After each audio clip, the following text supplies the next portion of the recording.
that Luke, he was the first person that I learned this story from. And it was so great that I wanted to learn it so that I could tell it to all of you. Yes, I go.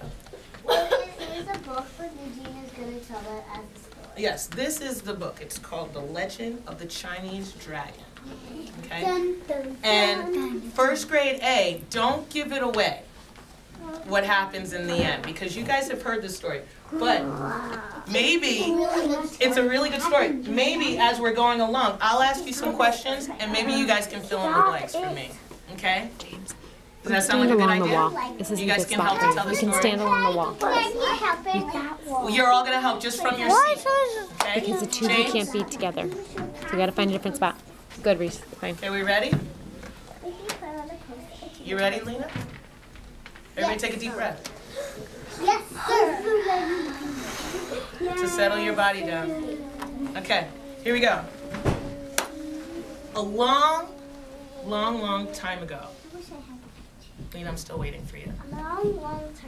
Long time ago in China. Please don't repeat everything that I say, Lena, because that keeps me from, that's distracting, and it's not being a helper. So I need you to be a good audience and to listen to what I'm going to tell you. And when I ask you questions, you guys can fill in the blanks, like I said before. So a long time ago in China, people used to live together, men, women, and children, about your age and then parents' ages, your parents' ages, all used to live in China in small tribes in different parts of China. And they used to hunt and fish and live under the protection of the happy spirits of the world. But they felt pretty safe. But all of these people, where they chose to live, they used to take on sort of the spirit, or they used to recognize the spirit that I guess they felt was, I don't know, that they most what they most identified with. So the ones that lived in near the ocean, they took on the spirit of the fish, which glistens through the water when it swims through the water. You guys know what the word glisten means? Yeah, Yeah, like it shines through the water. Sparkle, glitter. And Reese, help me with this one. The ones that live by the mountains, what did they take on? The bird. They took on the spirit of the bird, which was good at what? Chasing away the crowd. Chasing away the clouds. Think about this in your mind. Try to picture this in your mind. The ones that lived in the low plains, in the flatlands, they took on the spirit of the horse. Horse could gallop so fast, it galloped as fast as the wind. And then the ones that lived in the high plains, what did they take on? The ox. No, the ox were in a different spot. The ones that lived in the high plains, they took on the spirit of the serpent. No? Which could go from place to place so fast. Well, not only fast, but it could sneak. It was actually kind of secretive. That this is the snake, or it was like the snake or the serpent. So really, they were just Serpent. it was a serpent, but another word for that could be the snake. And so he used to travel silently, undetected, from one place to another. And then the last one, like you said before, was the ox. And the ox was strong, and he lived. They took those people who lived near in the rice fields, exactly. They took on the spirit of the ox. They wanted the ox to protect them.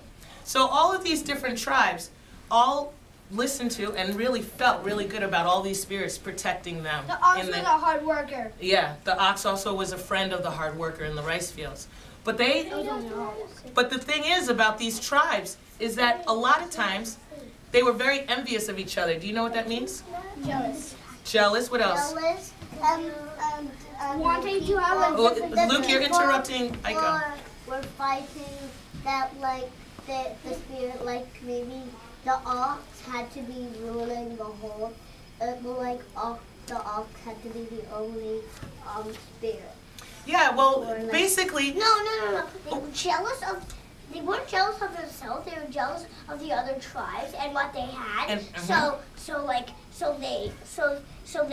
why they fighted for their jealousy. Exactly. They would fight over things. We don't even really know what they were fighting over, but they would fight maybe for more power. Maybe they wanted something another tribe had. But the point is that they were constantly at war.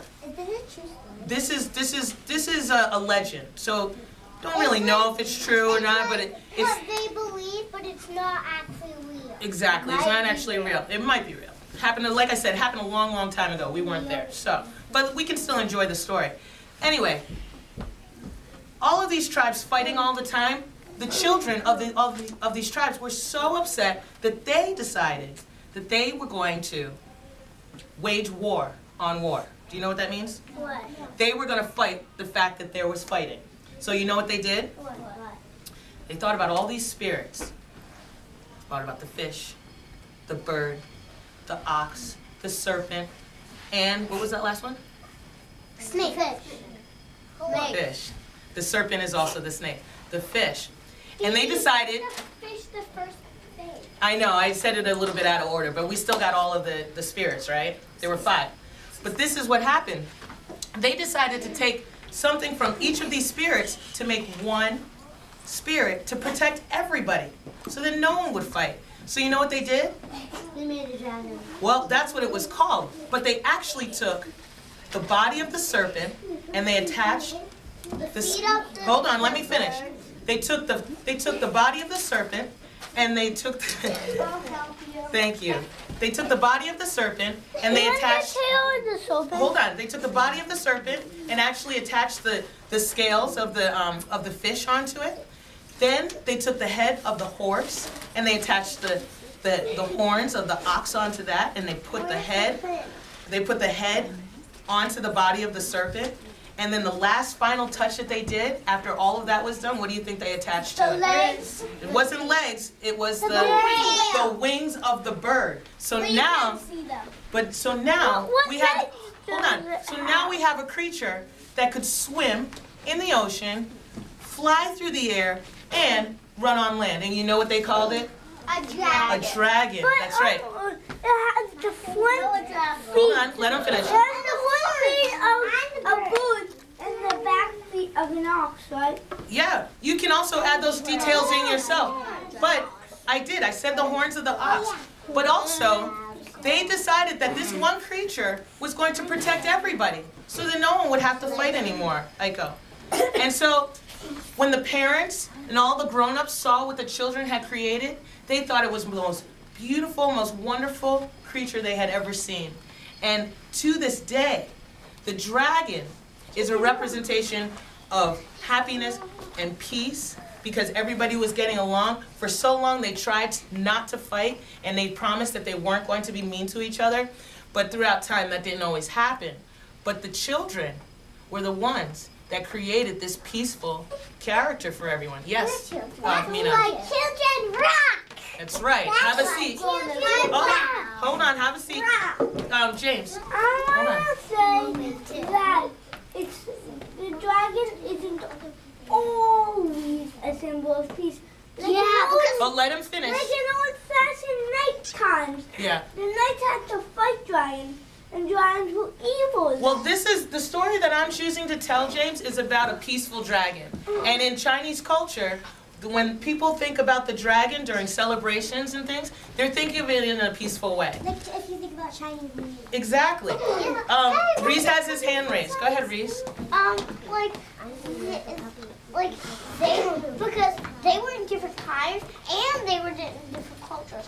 This was in like our time now, but that was in long ago, and this is like a peaceful dragon, and that was like a dragon that was evil. So you can both bring them together to make half peaceful, half not peaceful. Exactly. It sounds like a great beginning of a story about a peaceful dragon and a not peaceful one. Hold on. They're combined it. Che.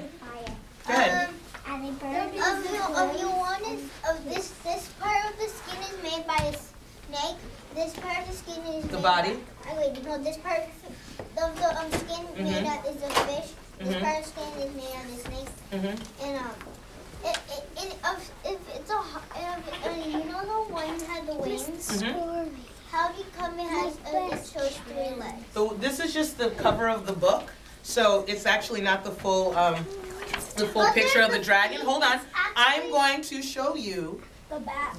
well, I could also show you the back so you can see this full picture.